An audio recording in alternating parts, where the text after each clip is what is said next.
Ora viva, sejam todos bem-vindos a mais uma edição do Enfi Podcast, este que é o principal podcast de saúde em Angola. E nós estamos aqui hoje para falar sobre um grande tema. E para falar sobre grandes temas, eu trago sempre grandes convidados. E o meu convidado de hoje dispensa apresentações. Bem, você que ainda não é inscrito no nosso canal, subscreva o canal, deixa o teu like para que a gente cresça. E sugira também a mais pessoas para que cheguem aqui no YouTube para assistir esse programa que está imperdível.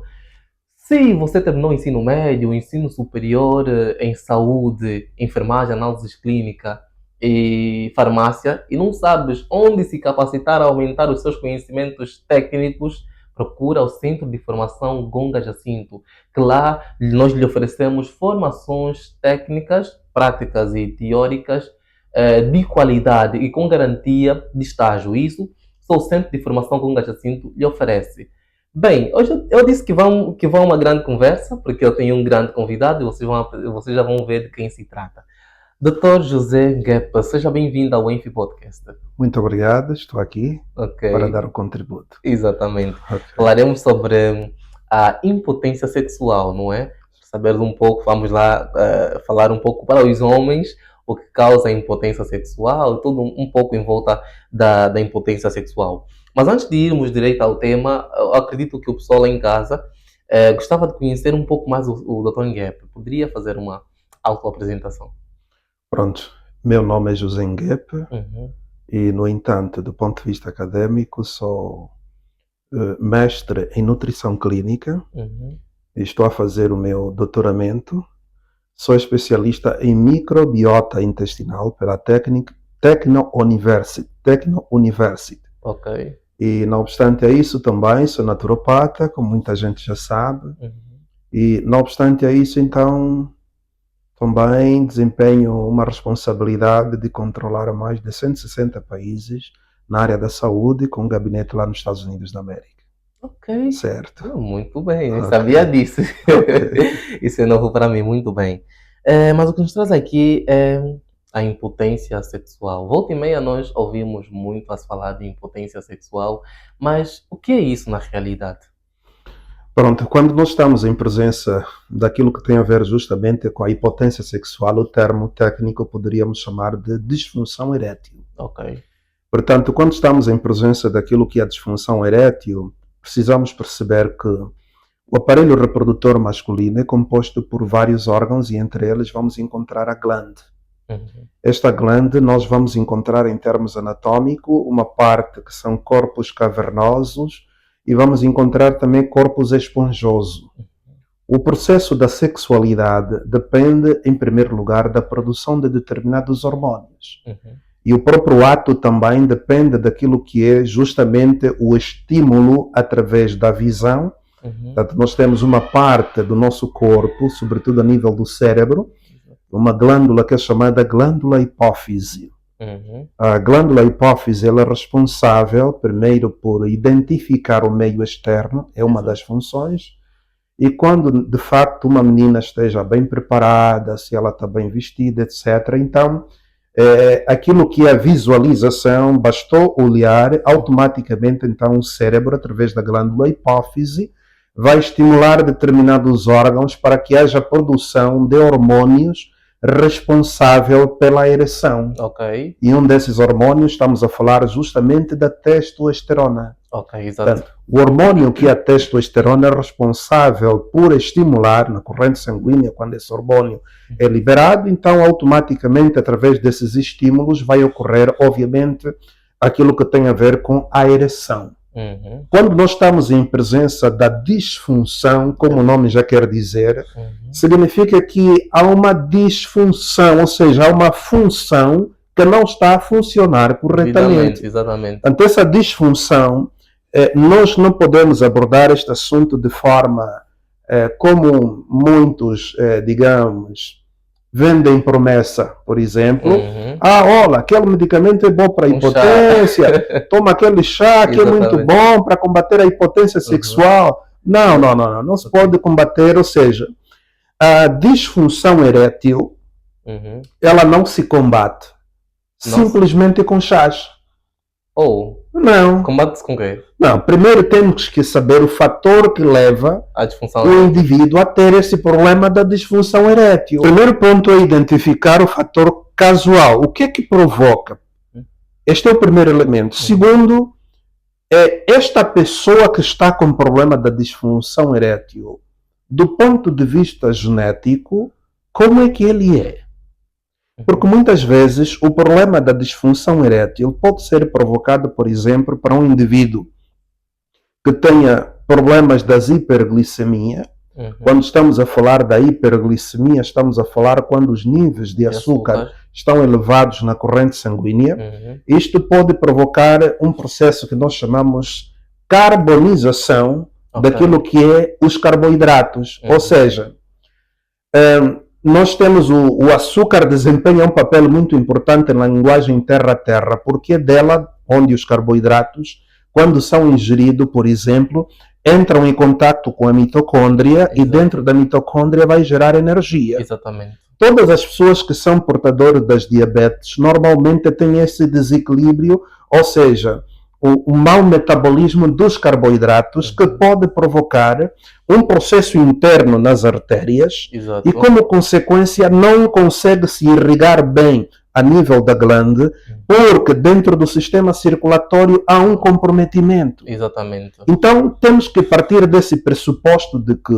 se esta pessoa que é portadora da disfunção erétil é diabético, trata a primeira diabetes, equilibre os níveis de açúcar no sangue. Exato. Mesmo ele bebendo bastante água, ele vai ter uma ereção boa. Ok. Isso é que nós temos que perceber para os nossos amigos que estão do outro lado, é perceber esta componente.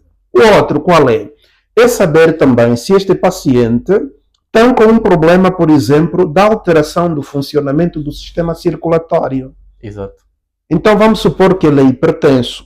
Ele toma muitos diuréticos, como a furosemidas, etc. São medicamentos indicados por médico para o controle da pressão arterial. Exatamente. Portanto, mas esses medicamentos têm efeitos colaterais que muitas vezes pessoas que são hipertensos, por terem problemas relacionadamente ao sistema circulatório comprometido, então o sistema circulatório comprometido também impede a circulação peniana. Exatamente. Acaba por afetar mesmo. Vai afetar, obviamente, o órgão, que é o próprio aparelho reprodutor. Exato. Nesse contexto, há pessoas que podem ter problema da disfunção erétil por causa da má circulação sanguínea. Exatamente. Então, nessa altura, para este tipo de paciente, o que é mais importante é tratar o sistema circulatório. Ele é hipertenso, é diagnosticar, saber, de facto, quais são os medicamentos que está a tomar, é identificar qual é o fator que está a levar para que a pressão arterial seja alterada. Exatamente. E depois de equilibrar de forma natural, agora é só colocar, portanto, aqueles medicamentos que sejam também naturais, que ajudam a estimular o corpo a produzir, por exemplo, o hormônio que é a testosterona. O doutor, com isso, o doutor está querendo nos dizer que os homens que apresentam esse problema de impotência sexual, antes de se orientar os famosos chás que é orientado, tem que se investigar as possíveis comorbilidades que a pessoa pode apresentar, pode acarretar, a fim de se tratar, para assim dar solução a este problema de impotência? Obviamente, do ponto de vista didático e pedagógico, tem de se saber este pormenor. Imagina, meu caro amigo, nós sabemos que a maioria parte dos homens apresentam normalmente este tipo de problema. Exatamente. Então é fácil enganar a população. O camarada vai lá no livro, vai ver que ginseng é bom para a impotência sexual.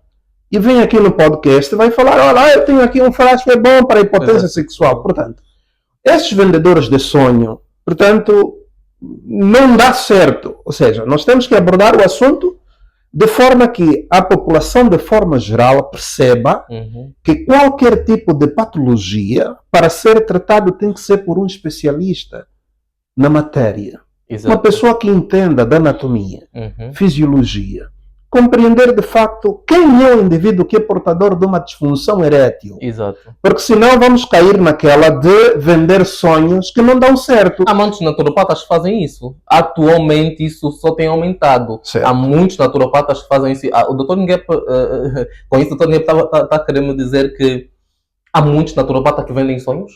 Obviamente. Portanto, quando se a pessoa quer identificar quem é verdadeiramente o especialista na matéria para tratar determinadas enfermidades, é vermos do ponto de vista da abordagem. Exato.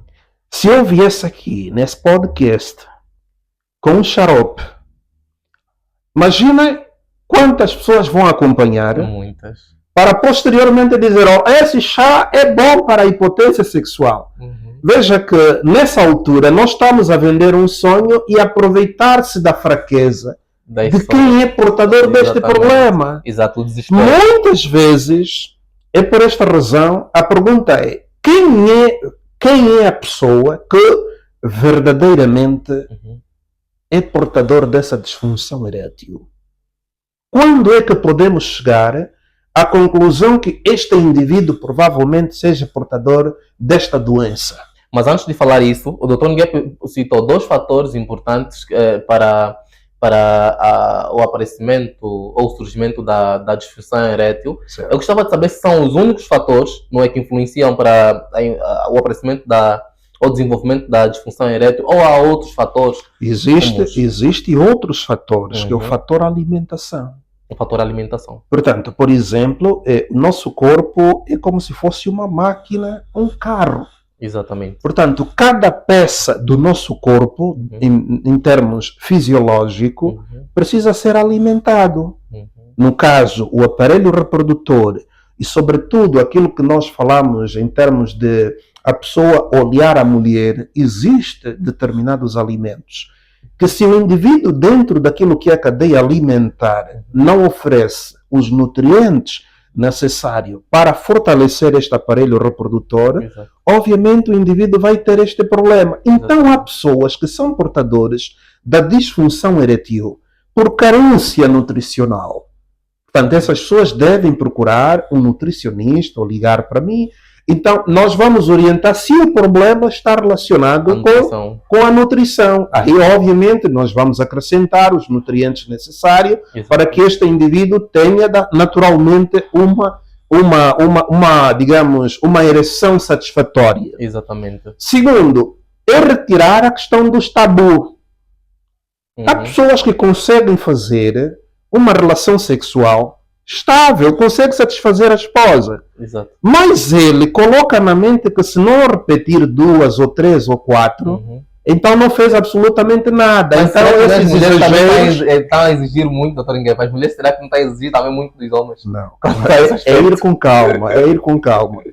Uma viatura tem a velocidade própria. Exatamente. Se o carro tem que correr 120, chegou 120 e parou, não pode ir para frente. Mas há mulheres que usam esse pretexto para traírem os homens. Dizem que eu só traí o meu homem porque ele não demora muito, porque ele só chega no 1, não sobe para o 2. Pronto. E talvez os homens também acabam por ser afetados psicologicamente e pronto, acabam por ir por outros caminhos para poder satisfazer as mulheres. Certo. Nessa altura nós estaríamos, pelo menos, aquilo que é a ejaculação precoce. Sim, pronto. Portanto, do contexto da ejaculação precoce, obviamente, aí a mulher não fica satisfeita, isso pode provocar problema. Mas um homem, quando tem uma saúde perfeita em termos daquilo que é o aparelho reprodutor, basta satisfazer a parceira, ela fica satisfeita e, obviamente, isso não vai provocar constrangimento. Segundo, a mulher não pode ter, portanto, muitos parceiros, porque vai querer pegar uma referência de uma outra pessoa para transportar esta referência naquilo que é o seu próprio parceiro. Portanto, quando houver um diálogo, quando houver conversa e, sobretudo, ela fica satisfeita com aquele marido que tenha esta saúde, obviamente isso não vai acontecer. Dali a razão de o mais importante é manter a saúde do aparelho reprodutor estável. Portanto, o indivíduo consegue manter uma ereção satisfatória, a mulher sai bem, consegue, digamos, satisfazer, portanto, isso é o suficiente. Isto é o suficiente. Agora, quando nós estamos em presença, por exemplo, de uma disfunção erétil severo, é aquela que é caracterizada em que o indivíduo, por exemplo, olha na menina e não sente absolutamente nada. Aí podemos falar também, por exemplo, do fator álcool. Pessoas que consomem bebidas alcoólicas, eles bloqueiam a função hipofisário, ou seja, esta glândula que é responsável para identificar o meio externo, o perfume que a mulher usa, aquele processo todo para ir até no hipocampo, a área cerebral, para que haja produção de hormônio. Então, nesse contexto, o álcool vai lá, bloqueia. É por esta razão que quando uma pessoa usa bebidas alcoólicas de forma exagerada, esta pessoa pode ver a mulher nua, não sente absolutamente nada. Por quê? Porque o álcool bloqueou. Então, a nossa juventude que está lançado a bebidas alcoólicas, o álcool é um elemento altamente perigoso para quem quer manter a sua sexualidade estável. Então, tem que tirar mesmo. O Dr. Miguel falou, não é? Falou muito bem sobre as doenças, o diabetes, a hipertensão, acabam por influenciar no desempenho, não é, do aparelho reprodutor masculino. E eu gostava mesmo de saber, para além destes motivos, e o álcool também que acabou de citar agora, há mais um motivo assim comum que leva. Porque nós vimos, atualmente, nós vimos homens jovens, assim, da camada juvenil, com disfunção erétil. E está a haver muitos problemas nos relacionamentos por conta disto. Para além destes problemas, há mais problemas que possam levar ao este aumento de disfunção erétil nos homens, principalmente angolanos. Primeiro ponto, o tabagismo também é um dos fatores. Portanto, para pessoas que usam tabaco, o tabaco normalmente provoca o excesso de radicais livres na corrente sanguínea. Esses radicais livres automaticamente impedem o fluxo sanguíneo. Então, esse é um dos fatores. Agora, do ponto de vista alimentar, existem determinados alimentos que são, digamos, venenos mesmo, ou seja, são altamente perigosos para aqueles que querem manter o aparelho reprodutor estável. Estamos a falar, por exemplo, de alimentos que são injetados hormônio. Hoje em dia, muitos jovens utilizam muito essa questão das magogas, utilizam os fast food e, sobretudo, o próprio frango em si. Esses alimentos, consomem estes alimentos quem não tem a oportunidade de ir ver como é que isso é criado. Portanto, esses animais são injetados hormônios, e esses hormônios de crescimento, a tendência é bloquear a produção dos hormônios nossos que são naturais, porque o corpo não pode trabalhar em presença de dos hormônios ao mesmo tempo. Há imensa, ou seja, o número de pessoas que são portadores de disfunção erétil, e esta provocado sobretudo por uma questão desse tipo de alimento, o número é grande. É por esta razão que eu, muitas vezes, ao abordar o assunto relacionado à disfunção erétil, gosto de abordar o assunto, tocar nos pontos mais importantes que leva para que os jovens percebam o que é que levou, de facto, para ter este problema ligado à disfunção erétil. Como tem sido o seu comportamento, como tem sido a alimentação. Há jovens, por exemplo, que não praticam atividade física. Esta falta da prática da atividade física vai fazer com que haja produção excessiva de radicais livres na corrente sanguínea. Aquelas gorduras saturadas que as pessoas vão comendo, por exemplo, batatas fritas, etc., esses alimentos entopem a passagem do sangue nas artérias. Quando de maneira excessiva, não? Portanto, não digo de maneira excessiva, porque do ponto de vista de química, as gorduras não foram preparadas para serem, digamos, confeccionado no modelo que as pessoas utilizam atualmente. Ou seja, a maioria parte das pessoas que usam as gorduras, eles fazem por uma questão de tradição. As pessoas, por exemplo, colocam óleo na panela, aquecem. Depois de aquecer, aí vai cebola, vai outros elementos, etc. Portanto, só preparar o alimento desta forma, do ponto de vista de química, a pessoa está a criar algo que é uma bomba para o corpo. É a principal causa de colesterol, de gorduras saturadas nas artérias. E essas gorduras é que impedem a parte da circulação. Eu tenho uma experiência de um paciente, por exemplo, que eu atendi.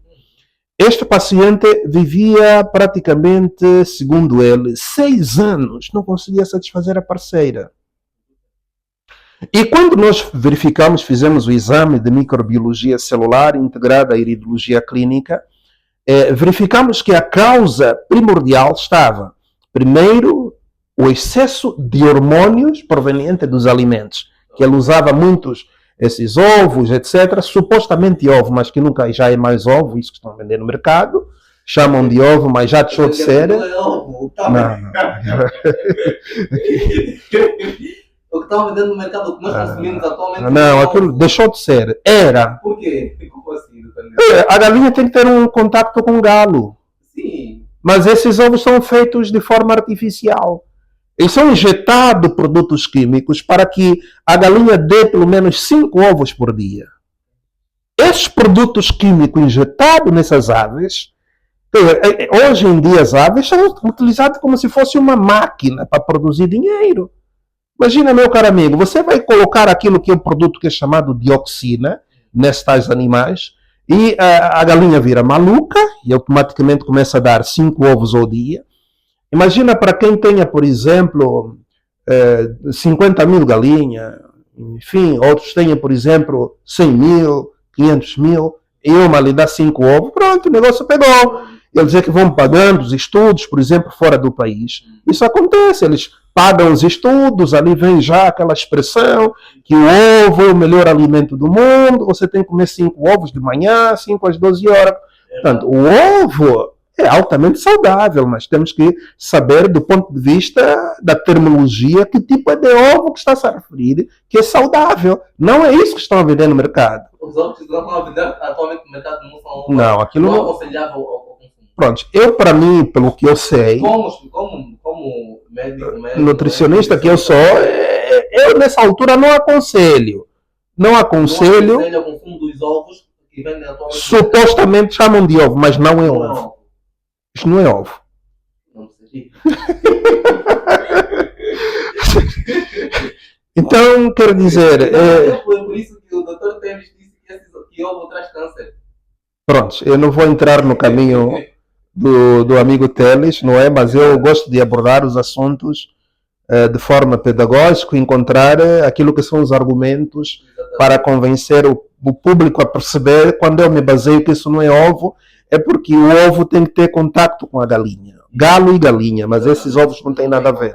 Mas o que é que nós estávamos a falar? É relativamente ao processo em que esses alimentos, por exemplo, que colocam em processos de frituras, etc., o que é mais importante é o nosso público perceber que toda a gordura, do ponto de vista de química, ela é composta de átomos de oxigênio, carbono e hidrogênio. Pronto.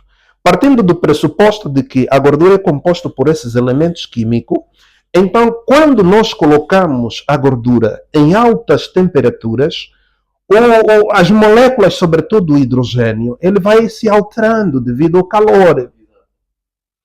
Este calor, automaticamente essa gordura, para ser digerido por nosso corpo, nós precisamos produzir aquilo que é a lipase pancreática, que é uma enzima que ajuda a catalisar aquilo que é a gordura. Quando as senhoras colocam óleo na frigideira e, sobretudo, na panela para fritar, aquilo já deixou de ser gordura. Estamos a criar, do ponto de vista de química, uma substância que aquilo é uma bomba para o corpo. E como é que devemos consumir as batatas nesse caso? Não podemos consumir as batatas fritas por conta desse processo. Batata frita nunca foi alimento saudável. A batata frita é um alimento... Nunca foi alimento saudável. Não. Nunca. É um dos alimentos também que pode contribuir para a questão das hipercolestemia, que é o aumento do colesterol. Tanto é que, para o amigo ter uma ideia, se pegares aquela batata de pacotes e tu deixar assim no ar livre, essa batata pode fazer 10 anos, não apodrece. A pergunta é, por que não apodrece? Porque num processo de transformação das gorduras, a gordura tem a posição cis, mas quanto mais é transformado, ela vai numa posição trans. Esta posição em que a gordura atinge vai criar substâncias que impedem o processo da degradação. E quando esta gordura, por exemplo, nem até inclusive digamos assim, formigas se aproximam na batata de pacotes. Ok. Por quê? Por causa dessas substâncias químicas que são colocadas. Quando o ser humano passa a consumir este tipo de alimento, essa gordura trans vai entupindo paulatinamente as artérias, impede aquela circulação peniana e, como consequência, as pessoas vão tendo problemas de ejaculação precoce, vão tendo a disfunção erétil e, como consequência, se encontrar um neófito, por exemplo, que vai lhe prescrever um medicamento para aumentar a força, ele fica momentaneamente um período vivendo sob o medicamento, porque o medicamento agora é que vai atuar. E aqui deixo uma recomendação. Se a pessoa utilizar, por exemplo, os Viagra, portanto, esses medicamentos, automaticamente esse indivíduo, se estiver em cima da mulher, é aquilo que tem acontecido. Pessoas que apanham um ataque cardíaco em cima da mulher, acaba morrendo. Os Viagra são os Kifaru, não é? Que muitos homens usam. Sim, os Viagra são os Sildenafil, etc. São produtos que normalmente são afrodisíacos. Esses afrodisíacos normalmente são vendidos em farmácia, mas tem que ser com prescrição médica ou com um especialista. Normalmente o que acontece? Há pessoas que basta ter uma menina, está ali aquela menina, ele gosta muito dela, então vai lá na farmácia, compra logo, e normalmente há pessoas que tomam logo um comprimido para ver se aquilo lhe dá logo a força. Sem levar em consideração que este medicamento, por exemplo, esse Sildenafil, alguns deles, por exemplo, levam 8 horas para que ocorra o processo do efeito no sentido de estimular o sangue a fluir para a glândula. E o que acontece com muitas pessoas? Por que as pessoas morrem? Nos hotéis e em muitos lugares. Isto porque quando ele toma um comprimido, a ação do medicamento leva 8 horas e ele já está com a menina. E naquele momento que não está a atuar, ele tenta tomar mais um outro. Quando completar a 8 horas, as doses multiplicadas, o coração não aguenta. É aquilo que ocorre, o indivíduo apanha um ataque cardíaco, imediatamente morre. Há outros ainda que ficam com problemas sérios. Dali a importância de abordar o assunto da disfunção erétil, procurar um especialista na matéria para que possa orientar. Do ponto de vista nutricional, o que é que eu devo comer. Normalmente tem que haver também, até inclusive, uma preparação. O indivíduo tem uma parceira, etc. Procure-nos para orientar. Olha, tenho uma parceira, quantas relações devo ter? Portanto, semanalmente. Tem que ter orientação. Isso não pode ser só como se fosse um desporto. Não! As pessoas gostam de fazer sexo. A pergunta é, quando você faz sexo, o que acontece? Você ejacula, não é isso? Exato.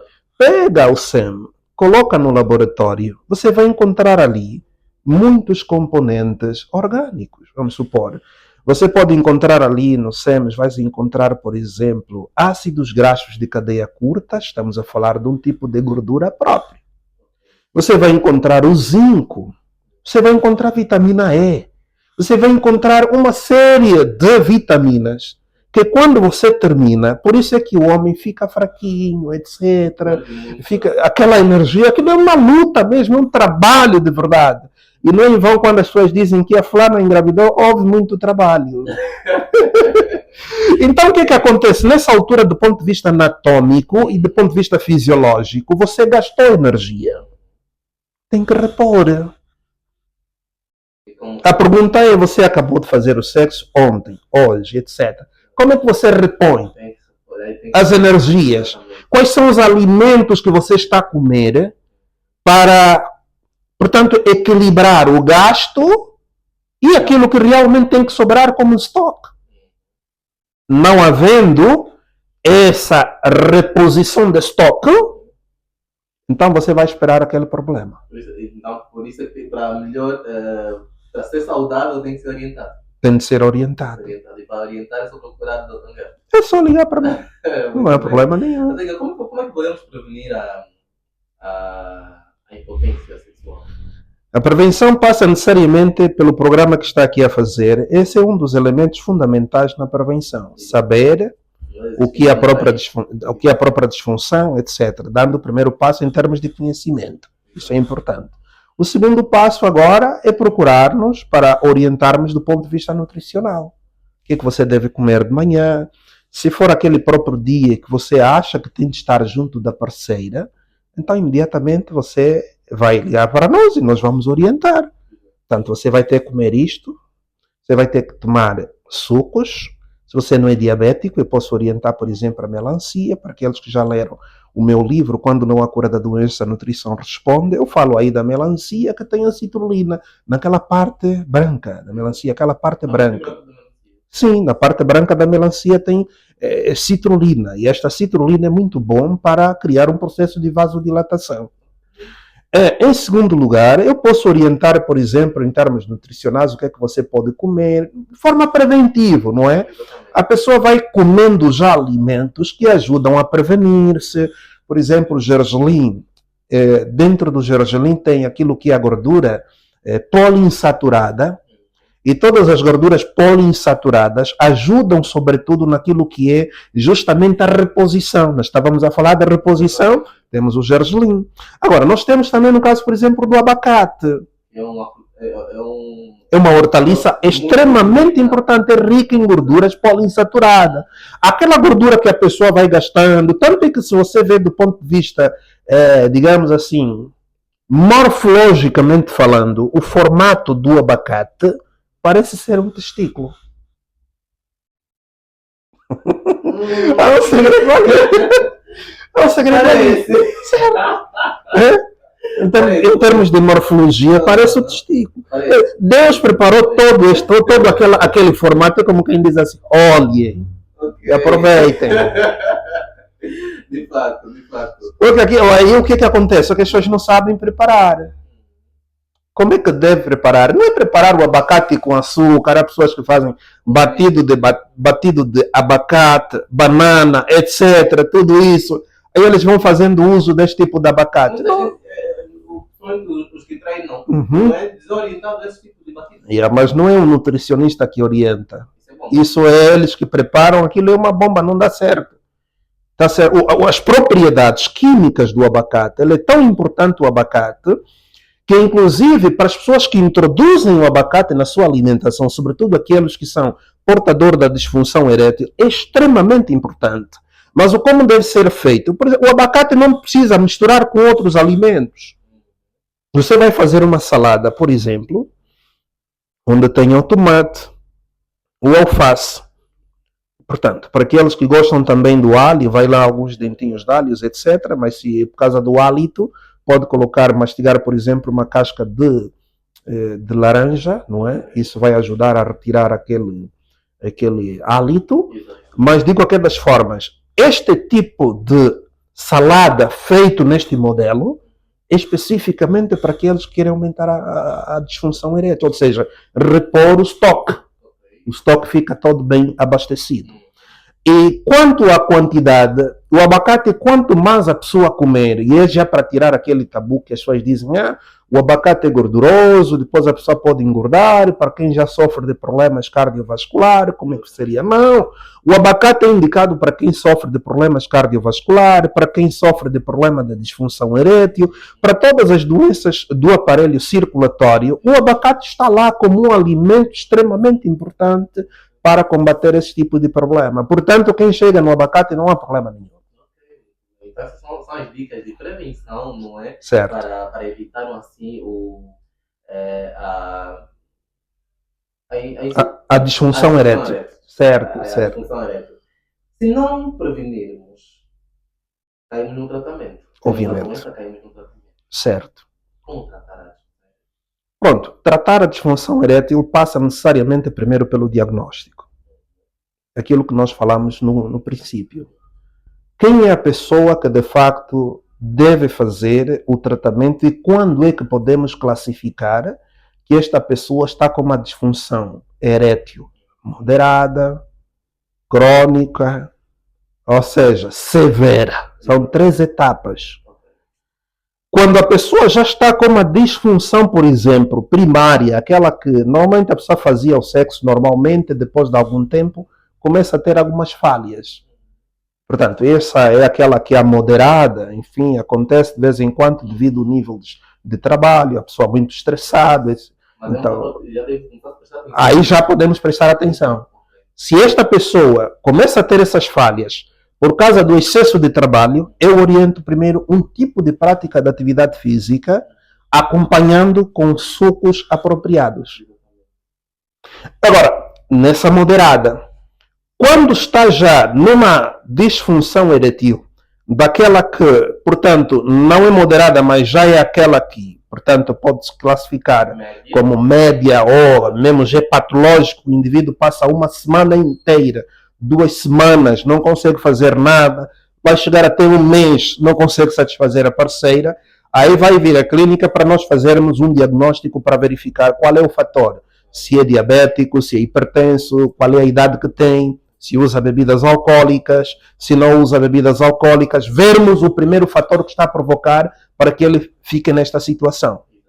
Quando vermos já é um caso crônico, portanto, é de pessoas que naturalmente nessa altura estão a caminho de 3 meses, 4 meses, uns até 1 ano, um exemplo daquele senhor que eu fiz o tratamento, já estava em caminho de quase 6 meses.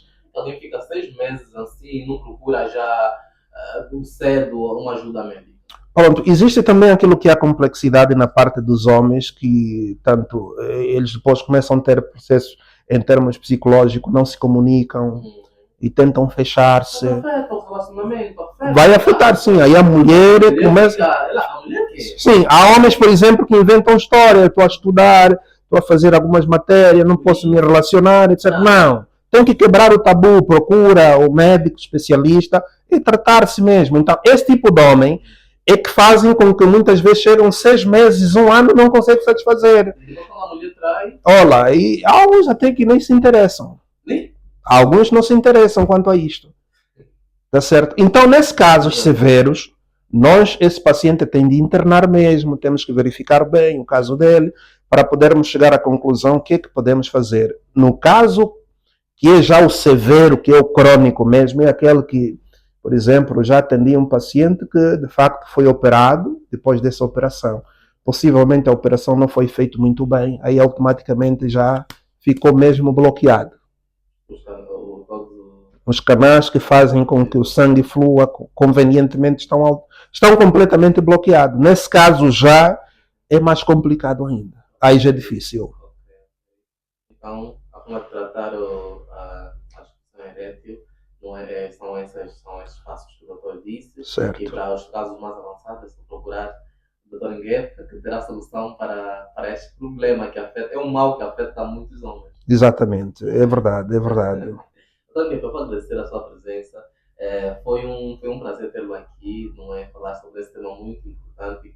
Para nós homens precisam se abrir mais, conversar mais sobre esses assuntos, para assim ter soluções. Porque muitas vezes os homens morrem no silêncio. É verdade. Aguentar tudo, se eu falar vergonha, tudo muito mais, e pronto. Nós no nosso podcast estamos aqui mesmo para levar informações em saúde, educação e reeducar a população angolana quanto aos hábitos saudáveis. O tema de hoje é mais um dos temas, não é, que nós trouxemos aqui para assim passar informação à população angolana, especificamente para os homens, quanto à saúde reprodutor mesmo masculino. E nós estamos muito agradecidos por tê-lo aqui. Muito obrigado. Estarei sempre à vossa inteira disposição. Muito bem. Obrigado. Assim está em casa que nos acompanhou, muito obrigado. Se não é inscrito no nosso canal, subscreva o canal, deixe o seu like, compartilhe para que mais pessoas cheguem aqui. Nos falamos e estamos juntos até a próxima edição. Tá bem? Obrigado. Valeu, amigo.